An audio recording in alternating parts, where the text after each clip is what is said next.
Things going a bit shit is all part of the process. And I don't know who needs to hear this, but listening to your customer is key to developing your handmade product. One of my customers requested a bracelet, a bar bracelet, which I've planned on making for a really long time, but just have never got round to it. So between Christmas and New Year, I made a little mock-up. Why I did this in solid gold to start with and why I didn't do it in silver first, we don't know. The first thing that's wrong with this bar bracelet is that the jump rings are in the wrong position. So when I put it on, I really felt that the bracelet was kind of falling wrong. It kind of kept turning the wrong way round. And that was to do with the second thing that's wrong with this bracelet. I showed a picture to the customer and their feedback was, those jump rings are too big.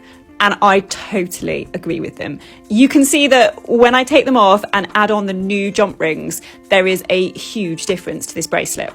Because the jump rings that I'm adding are like 2.5 mil, I use this wolf clay, and this wolf clay holds that kind of bar in position so that then I can just position the jump rings next to it and solder it together.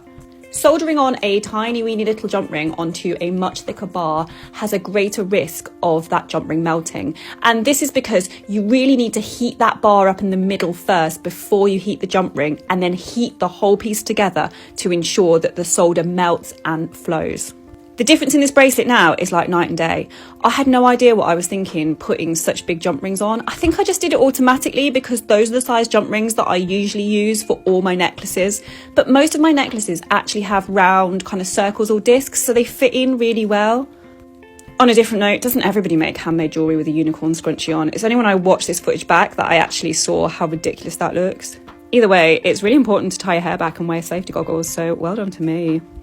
If you've ever worked with chain, owned a chain, seen a chain, you are instantly humbled when it tangles, because this is what happened next. And to say that I was pissed off is an understatement. 10 to 15 minutes later though, and here we are. This is the finished bracelet and I am so pleased with it. It just looks a million times better. Look how it sits on the wrist now. It just works so much better.